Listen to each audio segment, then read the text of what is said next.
은행원 30년, 57세에 은퇴하지만 2년 만에 무일푼이 된 이유는? 안녕하세요, 여러분. 오늘은 누구나 한 번쯤 고민해 봤을 법한 은퇴 이야기를 해보려고 합니다.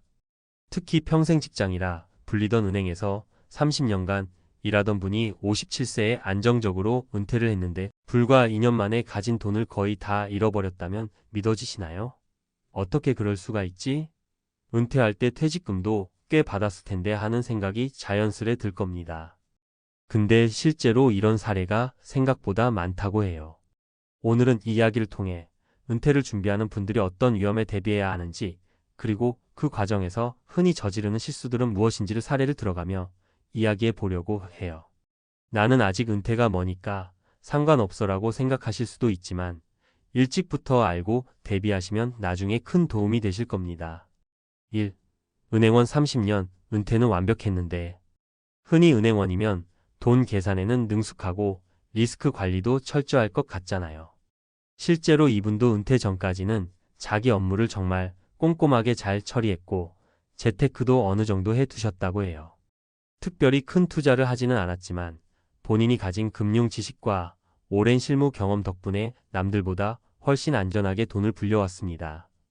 그렇게 57세에 은행을 나올 때까지 별 탈 없이 잘 지내셨죠. 아, 이 정도면 노후 문제는 없겠다. 퇴직금이랑 그동안 모아둔 돈, 그리고 연금도 조금씩 들어오니 이제부터는 좀 더 여유롭게 살자. 이런 생각을 하셨다는 겁니다. 문제는 여유가 너무 커졌다는 데 있었습니다. 예를 들어 그동안 해보지 못했던 일들, 못 가봤던 여행, 한 번도 시작해 본 적 없는 취미생활 등에 갑자기 돈과 시간을 확 쏟아붓게 된 거예요. 처음엔 나도 이렇게 즐기며 살아야지, 평생 고생했으니까 생각했겠지만 이것이 결국엔 잘못된 선택으로 이어졌습니다. 2. 은퇴 후 무일푼이 된 3가지 사례. 자, 이제부터 구체적인 3가지 사례를 들어 왜 이런 일이 벌어졌는지 살펴보겠습니다. 1. 부동산에 대한 막연한 확신.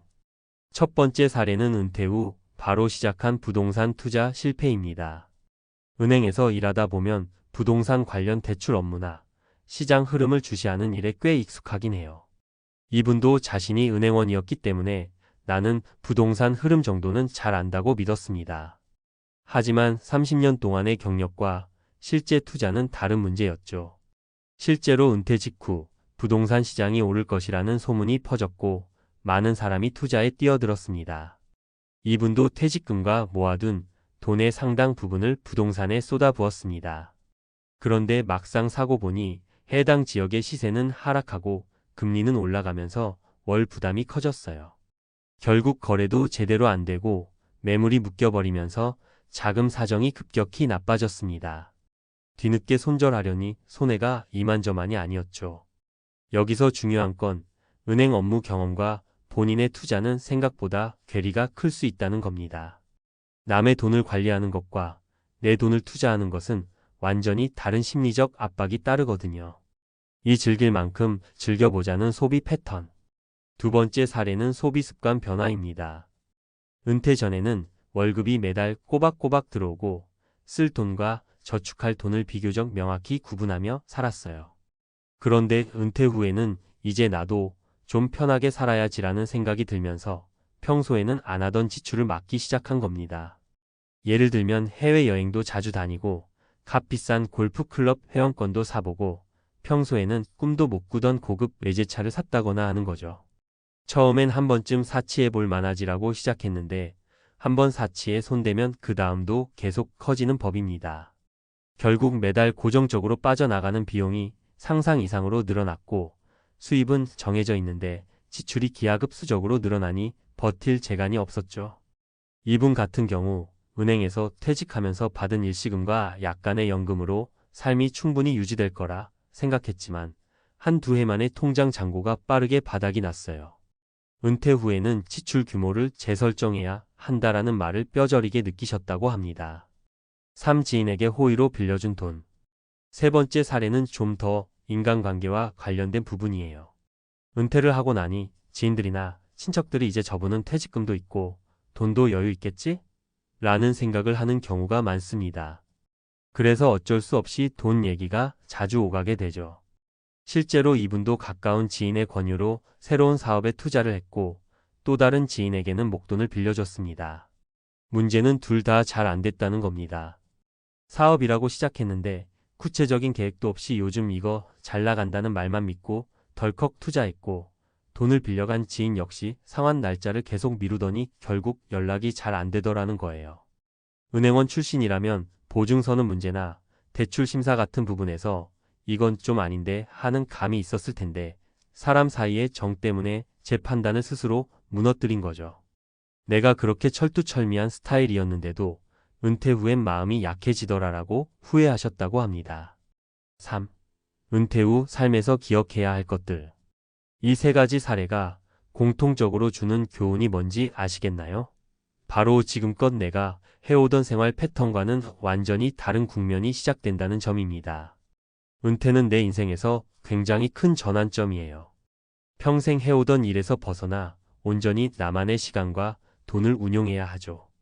그런데 대부분 사람들은 은퇴 직후 소위 봉인 해제가 되어버려요. 그동안 참았던 거, 누리지 못했던 것들에 대한 보상 심리가 한꺼번에 몰려오거든요. 물론 어느 정도는 충분히 즐길 자격이 있죠.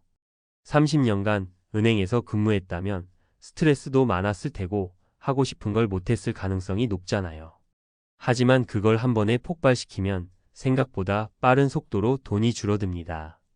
특히 내 삶에서 고정 수입 월급이 사라졌다는 사실을 은퇴 초반에는 실감하기 어려워요.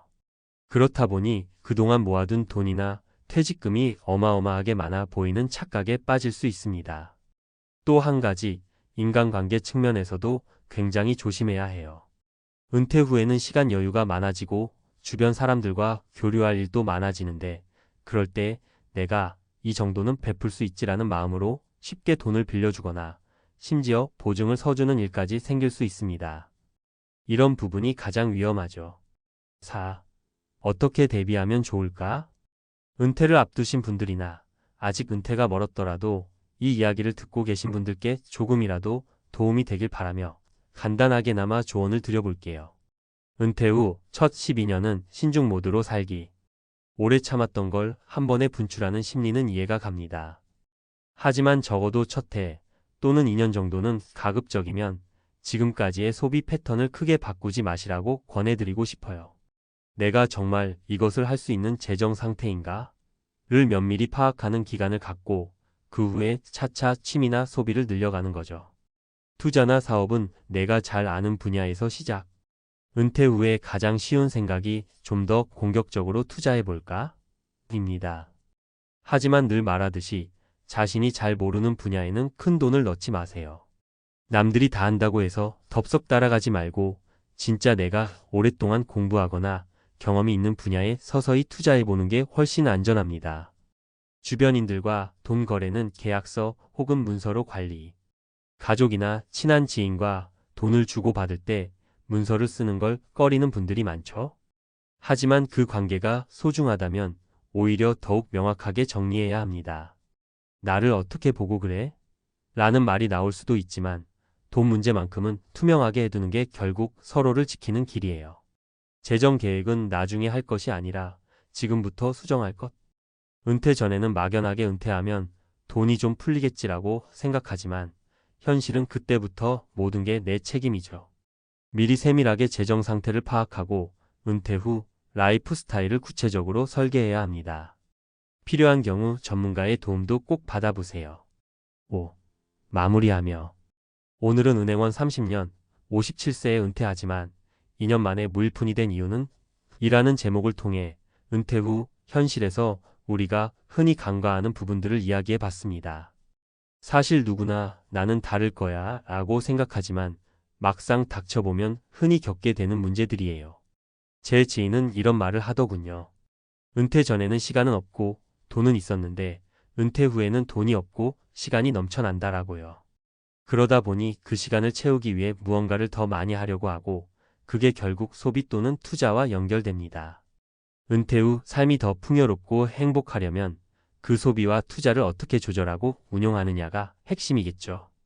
여러분도 혹시 주변에 은퇴가 머지않은 분들이 있다면 이 이야기를 꼭 전해주시길 바랍니다.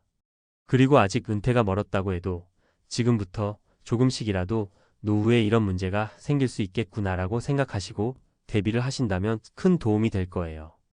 66세 대학 교수의 은퇴 후 삶, 사실 준비에도 준비 못한 변화가 찾아올 때가 있더라고요.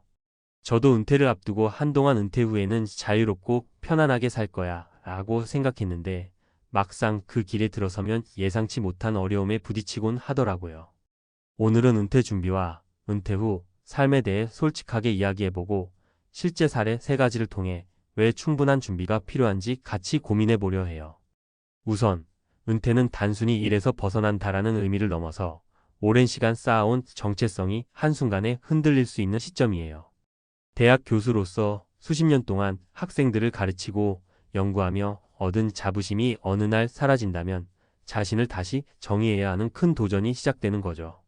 그래서 은퇴 준비에는 경제적 준비뿐 아니라 심리적, 사회적 준비도 포함되어야 해요. 예를 들어 첫 번째 사례로 김 교수님 가명은 평생을 대학에서 연구와 강의에 몰두하며 보냈어요. 은퇴 후에도 많은 사람들은 그분이 여전히 활기차고 행복할 거라고 기대했죠. 그런데 현실은 다르더라고요. 은퇴 후 정체성의 상실감과 소외감에 시달리면서 오랜 동료들과의 관계도 자연스럽게 멀어지게 되었어요. 결국 김 교수님은 새로운 취미와 봉사활동을 통해 자신을 다시 찾으려 노력했지만 그 과정이 쉽지 않았다는 후회를 남겼어요. 두 번째 사례로는 이 교수님 가명의 이야기를 해볼게요. 이 교수님은 은퇴 전에 재정 관리에 철저하게 대비했다고 생각했어요. 하지만 실제 은퇴 후에는 예상치 못한 의료비 부담과 생활비 증가로 경제적 어려움을 겪게 되었죠. 특히 급변하는 경제 상황 속에서 연금이나 저축만으로는 부족하다는 사실을 깨달으면서 은퇴 후에도 꾸준한 소득원을 마련하는 것이 얼마나 중요한지를 몸소 체험했어요. 이 교수님의 사례는 경제적 준비의 중요성을 다시 한번 상기시켜 줍니다. 마지막으로 세 번째 사례로 박 교수님 가명의 경험을 이야기해 볼게요. 박 교수님은 은퇴 후 가족과의 시간을 더 보내려고 기대했어요. 그러나 은퇴 후 오히려 가족 간의 역할 변화로 인한 갈등과 외로움을 느끼게 되었죠.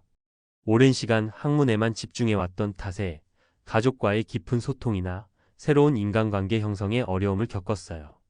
결국 박 교수님은 사회 동호회나 지역 커뮤니티에 참여하며 새로운 삶의 방향을 모색했지만 그 과정에서 느낀 고립감과 상실감은 쉽게 잊혀지지 않는다고 해요. 이 3가지 사례를 보면 은퇴 후의 삶이 단순히 일을 그만두고 쉬는 단계가 아니라 새로운 도전과 변화의 연속임을 알 수 있어요. 그러니까 지금부터라도 은퇴 후의 삶을 미리 설계하고 경제적뿐 아니라 심리적, 사회적 준비를 차근차근 해나가는 것이 필요해요. 은퇴는 끝이 아니라 또 다른 시작이라는 점을 기억하면서 자신만의 행복한 삶의 방식을 찾아가는 과정으로 받아들여야 하지 않을까요? 결국 대학 교수로서의 명망이 아무리 높아도 은퇴 후의 삶은 누구에게나 찾아올 수 있는 도전이에요. 여러분도 혹시 은퇴를 준비 중이거나 이미 맞이한 분들이 있다면 이 사례들을 참고해서 미리 대비하고 주위 사람들과 소통하며 함께 헤쳐나가길 바라요. 인생의 새로운 장을 여는 데에는 준비와 마음가짐이 정말 중요하니까요. 은퇴라는 단어가 주는 허망함은 때론 잔인할 정도로 현실을 꿰뚫어 보게 만듭니다. 66세라는 숫자에 얽힌 시간의 무게는 빛바랜 명예와 함께 한 줌의 자존감마저 산산조각 나는 비참한 결말을 예고합니다. 교수로서의 화려했던 과거가 이젠 먼 기억이 되어버리고 스스로가 쌓아온 업적마저 차갑게 빛바래어 보이는 현실 속에서 아무리 자극적인 이야기를 꺼내도 그 잔혹한 진실 앞에서는 모든 감정이 무력해지곤 합니다. 은퇴 후의 삶은 마치 오래된 필름처럼 서서히 재생되며 눈물과 후회의 색채로 가득 차 있습니다. 대학 강단 위에서 반짝이던 눈빛은 이제 창밖에 스산하게 내리는 빗방울처럼 차갑고 그 빗줄기 속에는 한때 수많은 제자들에게 꿈과 희망을 불어넣었던 열정이 씁쓸한 후회로 바뀌어 있습니다.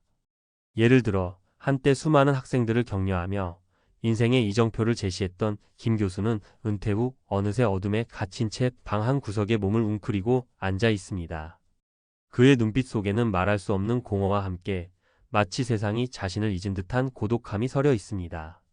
대학의 커다란 강당이 이제는 그의 이름조차 부르지 않는 잔향처럼 메아리칠 뿐 그곳에 다시는 따스한 기억은 오지 않을 것입니다. 또 다른 사례로 경제적 준비를 철저히 했다고 생각했던 이 교수는 은퇴 후 예상치 못한 의료비와 생활비 폭증에 쫓기며 하루하루가 채찍질과도 같이 지나갑니다. 과거의 화려한 연봉과 명예는 이젠 모래 위에 새겨진 그림처럼 쉽게 지워지는 허상에 불과합니다. 그가 겪는 경제적 고통은 단순한 숫자 이상의 문제로 마치 추락하는 빙산처럼 차가운 현실의 파편들이 그의 심장을 때리고 있습니다. 마지막으로 가족과의 시간을 꿈꾸며 은퇴한 박 교수의 경우 집안에서는 더 이상 따뜻한 미소나 위로의 말 한마디조차 찾아볼 수 없습니다.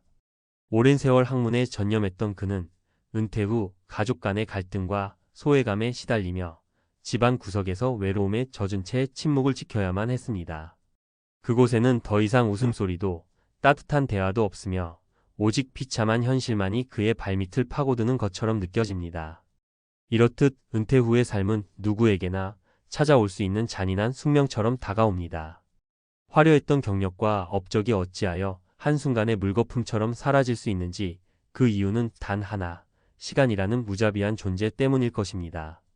대학 교수로서의 빛나는 명성도 은퇴 후에는 누구도 피할 수 없는 숙명의 파편 속에 흩어져 버리고 그 자리에 남는 것은 단지 고독과 후회의 잔해뿐입니다. 우리는 종종 인생의 마지막 장을 아름답게 마무리하려 하지만 실제로 그 끝은 자극적인 현실의 폭풍 속에 던져진 채 비참하게 무너져 내리는 경우가 많습니다. 눈물과 한숨, 그리고 깊은 후회의 외침이 어우러진 그 순간 모든 과거의 영광은 무의미해지고 남은 것은 스스로와의 치열한 싸움뿐입니다. 비록 은퇴라는 단어가 희망의 새로운 시작처럼 들릴지 모르나 그 이면에는 우리가 상상하지 못할 만큼의 고통과 상실이 숨어 있습니다.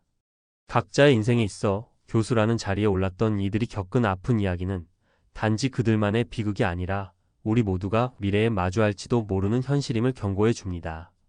그런 의미에서 지금 이 순간에도 수많은 이들이 눈물과 절망 속에서 스스로를 다시 일으키기 위해 애쓰고 있음을 잊지 말아야 할 것입니다. 한순간의 나락으로 50대 실업의 잔인한 현실. 언젠가부터 내 이름 앞에 베테랑이 붙기 시작했다. 능력 있는 50대로 인정받으며 가족을 책임지고 회사에서 후배들의 롤모델이 되던다. 그런데 단 한 통의 통보로 그 모든 것이 사라졌다. 이제는 과거의 경력조차 무색하게 만드는 냉혹한 현실이 나를 기다리고 있다. 50대, 60대에 접어든 우리는 단지 나이 때문이라는 이유로 회사에서 부담으로 여겨진다. 하지만 가장 많은 돈이 필요한 시기, 대학생 자녀 학비, 노부모 부양, 그리고 나 자신을 위한 노후 자금까지. 일을 그만두라는 말은 곧 스스로 알아서 살아남으라는 잔인한 명령이다. 누구나 은퇴는 언젠가 맞이해야 할 일이지만 50대 중반에 미리 찾아온 실업의 현실은 상상 이상으로 가혹하다. 이 글을 읽는 당신도 언젠가 그날이 올 것이다. 그리고 그날을 맞닥뜨리기 전 우리는 어떻게 이 현실을 받아들이고 준비해야 할까? 한순간의 나락으로 50대 실업의 잔인한 현실. 50대에 접어들면 우리 대부분은 안정된 삶을 기대합니다. 회사에서 은퇴할 날이 다가와도 그동안의 경력과 경험이 우리를 지켜줄 거라 믿습니다. 하지만 현실은 전혀 그렇지 않습니다. 한순간의 실직은 우리 삶의 균형을 송두리째 무너뜨릴 수 있습니다. 이 글에서는 50대 실업의 잔인한 현실과 그 속에서 어떻게 살아남을 수 있을지에 대해 이야기해 보려고 합니다. 1. 첫 번째 사례 퇴직 후 1년 모든 것을 잃은 김 씨의 이야기. 김 씨는 대기업에서 30년을 근무했습니다. 회사에서 인정받으며 안정적인 직장 생활을 했지만 53세에 조기 퇴직 권고를 받았습니다. 퇴직금으로 사업을 시작해 보겠다는 생각에 동네 상가에 작은 카페를 차렸지만 경험 부족과 경기 침체로 1년도 안 되어 문을 닫아야 했습니다. 이후 다시 취업 시장에 뛰어들었지만 면접 자리에서 돌아오는 답변은 늘 비슷했습니다. 경험은 훌륭하지만 연봉 수준이 맞지 않습니다. 이 나이에 우리 조직에 잘 어울릴지 모르겠습니다. 결국 김 씨는 자녀 학비와 생활비를 충당하기 위해 배달 일을 시작했습니다. 그는 말합니다. 예전에는 배달원들이 왜 그렇게 바쁘게 뛰어다니는지 몰랐습니다. 그런데 이제는 그들의 고충이 제 삶이 됐죠. 이 사례는 단순한 실직이 개인에게 어떤 파급 효과를 미치는지 보여줍니다. 김 씨처럼 경력자라도 나이 때문에 기회에서 배제되는 경우가 흔합니다. 두 번째 사례, 남편의 실직으로 무너진 가족. 박 씨는 25년 동안 중소기업에서 관리직으로 근무했습니다. 50대 중반에 구조조정으로 퇴직한 그는 이제부터는 가족과 시간을 더 보내라는 말을 들으며 회사를 떠났습니다. 하지만 얼마 지나지 않아 집안의 경제적 상황이 급격히 악화되었습니다. 자녀의 학비는 중단되었고 아내는 생활비를 줄이기 위해 소소한 재택근무를 시작했습니다. 가족들 간의 불화가 생기기 시작했고 박 씨는 결국 우울증까지 앓게 되었습니다. 아내는 말합니다. 남편이 매일 집에 앉아 있는 모습을 보는 게 마음이 아팠어요. 하지만 제가 할 수 있는 일이 별로 없었습니다. 이 사례는 한 사람의 실직이 가족 전체에 미치는 영향을 잘 보여줍니다. 50대에 닥친 실직은 단순히 개인의 문제가 아니라 가족 전체의 경제적, 정서적 안정성을 위협합니다. 3. 세 번째 사례 대비했던 이들의 다른 선택. 반면 철저히 준비한 사례도 있습니다. 이모 씨는 10년 전부터 은퇴 이후를 준비하며 틈틈이 자격증을 땄습니다. 주말에는 배관 수리 기술을 배우고 시간이 날 때마다 온라인 강의를 들으며 창업 아이템을 구상했습니다. 그는 52세에 회사에서 퇴직했지만 이후 곧바로 작은 주택 수리 서비스를 시작했습니다. 초기에는 일이 많지 않았지만 시간이 지날수록 실력을 인정받아 안정적인 수입을 유지할 수 있었습니다. 그는 말합니다. 미리 준비한 덕분에 제 삶은 크게 흔들리지 않았습니다. 지금은 오히려 제가 하고 싶은 일을 하며 살고 있죠. 이 사례는 준비된 은퇴와 대비가 얼마나 중요한지 강조합니다. 계획적인 준비는 불확실한 미래를 안정된 기회로 바꿀 수 있는 열쇠입니다. 잔인한 현실, 그럼에도 방법은 있다. 이 세 가지 사례에서 알 수 있듯이 50대에 찾아오는 실직은 누구에게나 잔인합니다. 하지만 차이가 있습니다. 준비된 사람은 위기를 기회로 바꿀 수 있지만 그렇지 않은 사람은 나락으로 떨어질 가능성이 큽니다. 재정적 준비, 지금 당장 소비 습관을 점검하세요. 퇴직 후 6개월은 수입 없이도 버틸 수 있도록 비상금을 마련하는 것이 필수입니다. 기술과 자격증, 누구나 새로운 기술을 배우는데 나이가 걸림돌이 될 수는 없습니다. 요즘은 온라인 강의 플랫폼으로 간단한 기술부터 고급 자격증까지 공부할 수 있습니다. 가족과의 소통, 가장 중요한 것은 가족과의 대화입니다. 실직 후의 계획을 미리 상의하고 심리적, 경제적 부담을 함께 나누는 것이 필요합니다. 결론. 50대에 찾아오는 실직은 생각보다 더 냉혹합니다. 하지만 지금이라도 준비하면 충분히 극복할 수 있습니다. 우리는 직업이 아닌 스스로의 가치를 믿고 준비해야 합니다.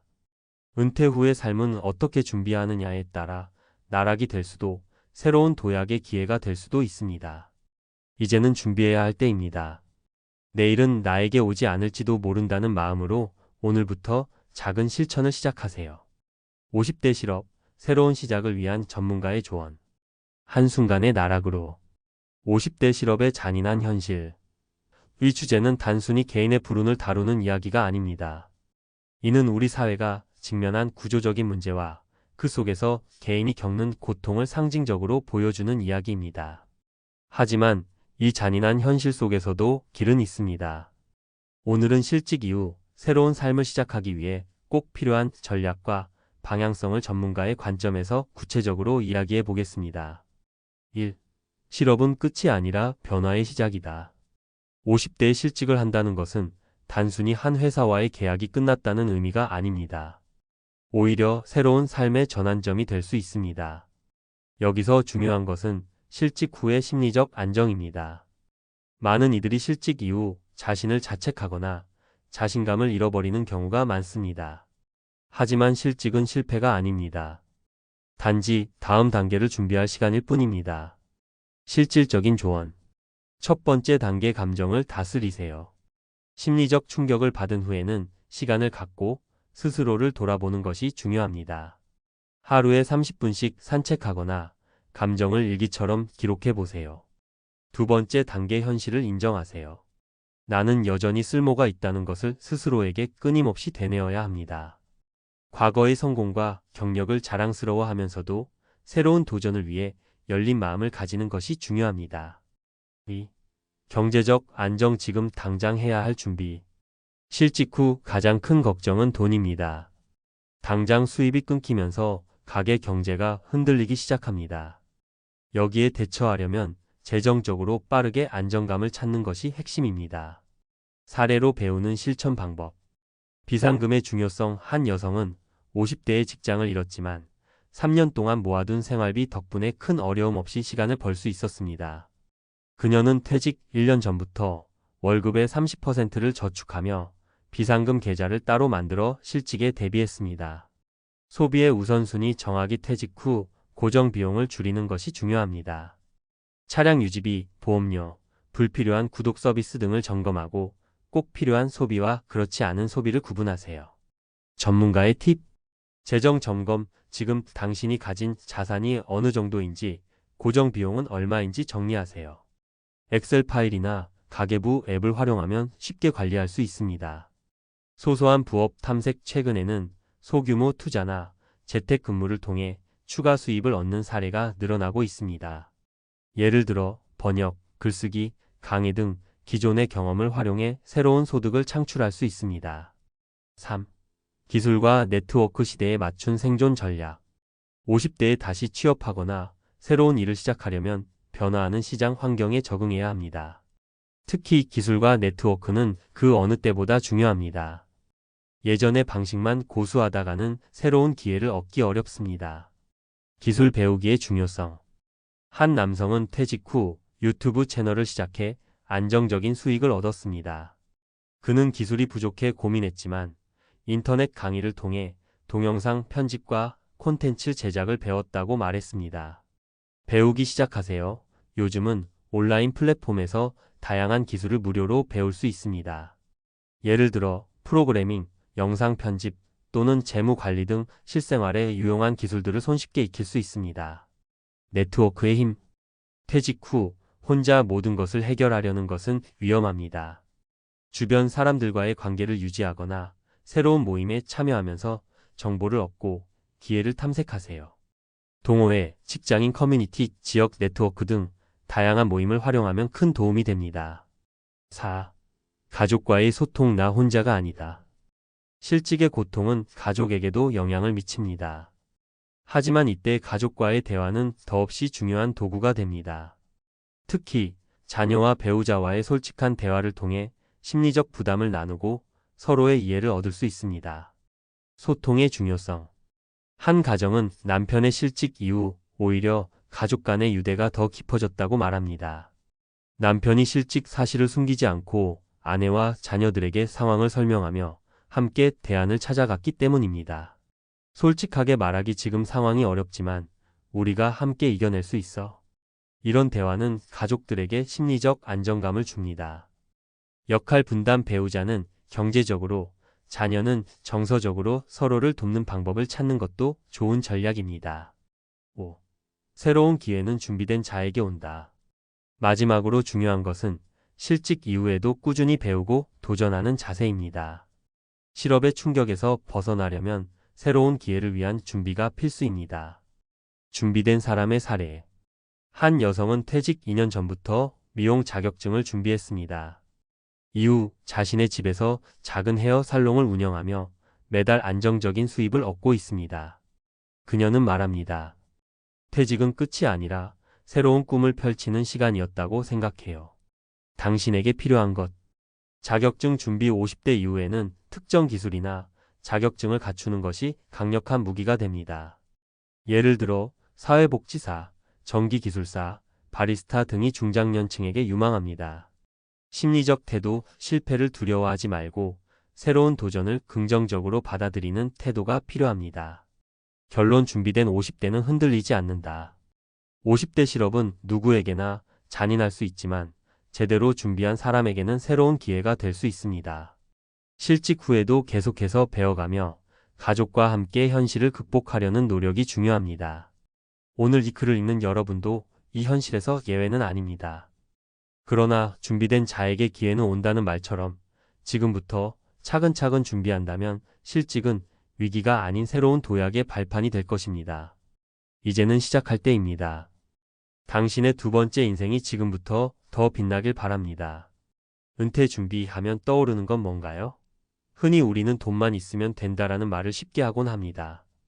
특히 자산 순위 상위 10%에 속한다면 은퇴 후에도 여유롭고 걱정 없는 삶을 살 거라고 막연히 생각하죠.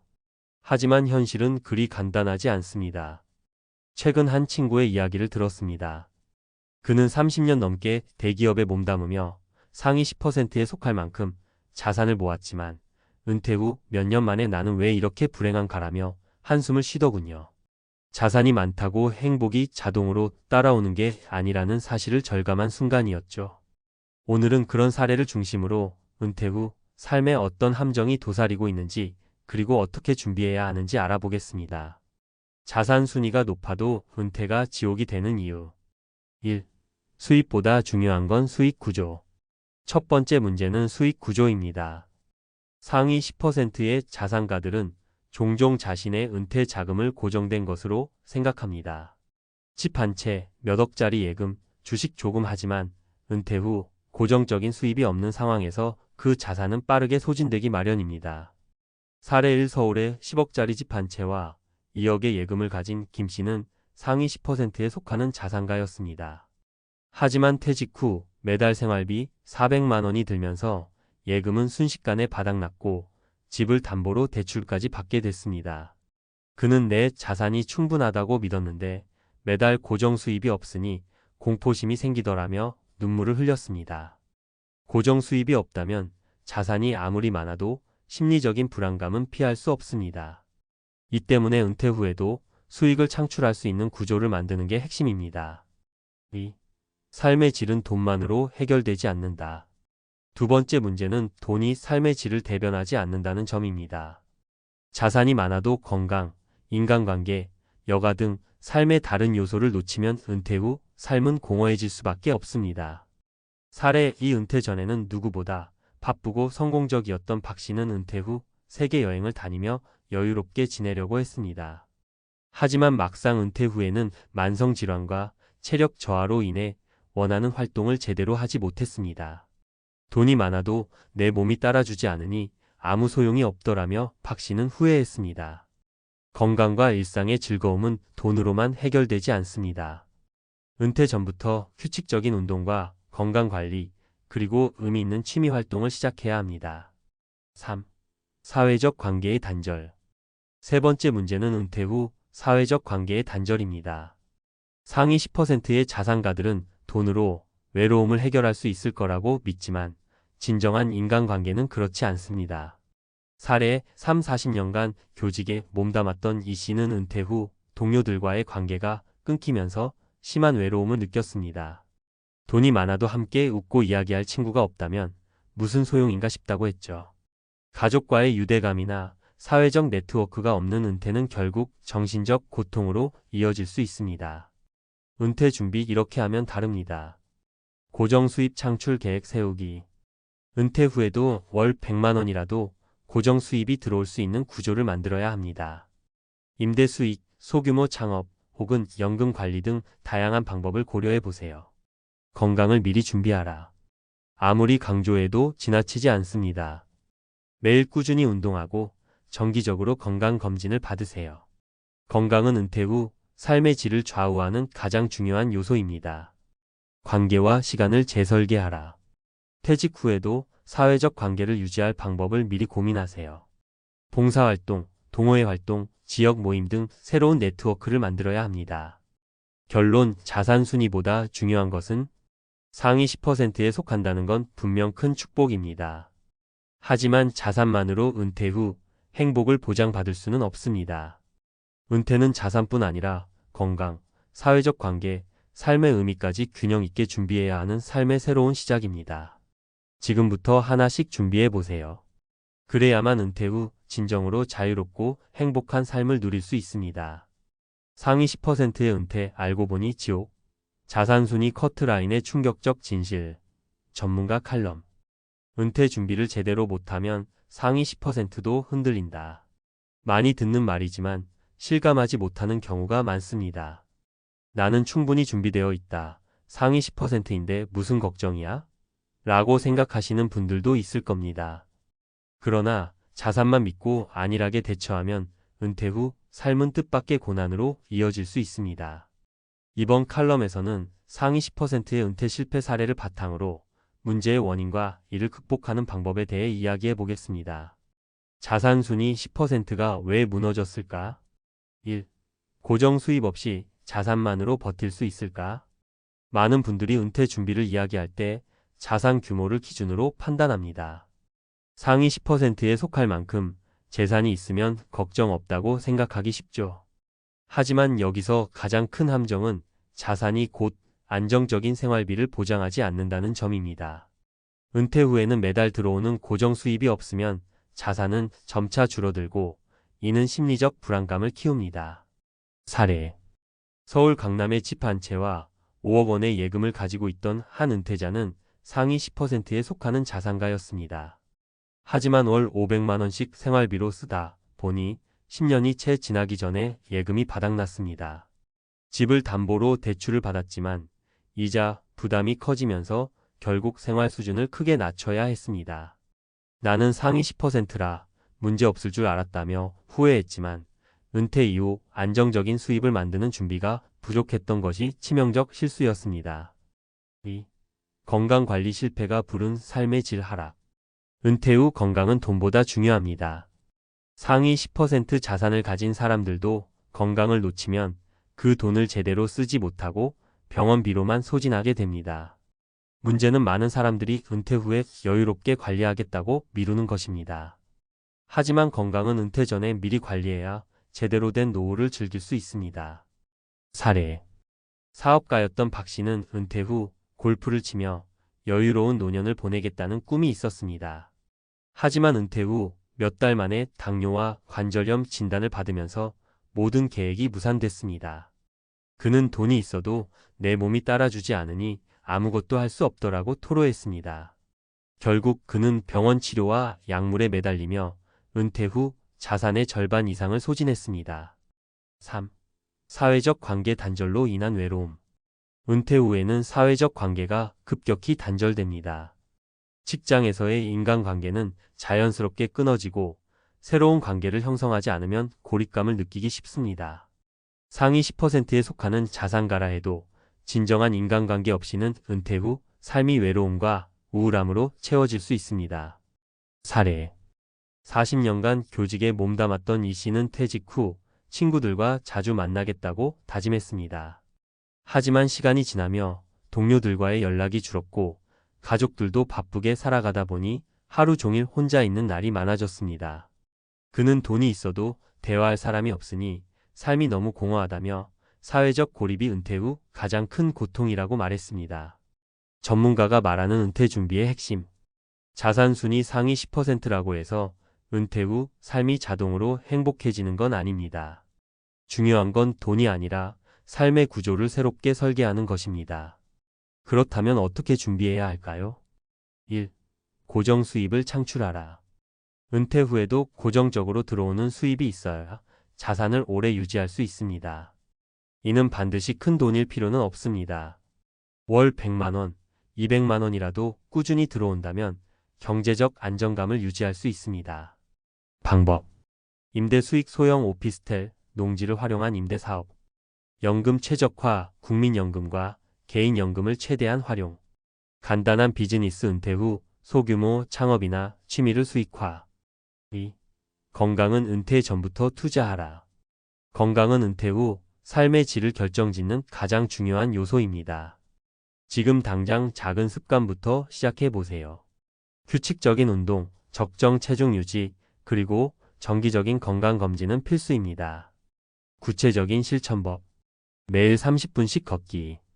과도한 음주와 흡연 줄이기. 균형 잡힌 식단 관리. 3. 사회적 관계를 유지하고 확대하라. 은퇴 후에도 관계를 지속적으로 유지하고 새로운 네트워크를 만들어야 합니다. 봉사활동, 동호회 가입, 취미활동 등을 통해 의미 있는 사회적 연결고리를 만드세요. 실천법, 지역 커뮤니티에 참여, 취미를 중심으로 한 모임 가입, 정기적으로 가족이나 친구들과 시간을 보내기. 결론 자산만으로는 부족하다. 은퇴는 단순히 직장을 떠나는 것이 아닙니다. 새로운 삶의 시작입니다. 상위 10%에 속하는 자산가도 제대로 준비하지 않으면 은퇴 후 삶은 지옥이 될 수 있습니다. 돈, 건강, 관계라는 세 가지 축을 균형 있게 준비해야만 안정적이고 행복한 은퇴를 맞이할 수 있습니다. 오늘 당장 은퇴 후 삶을 다시 설계해 보세요. 행복한 노후는 저절로 오지 않습니다. 행동하는 지금이 가장 중요한 때입니다.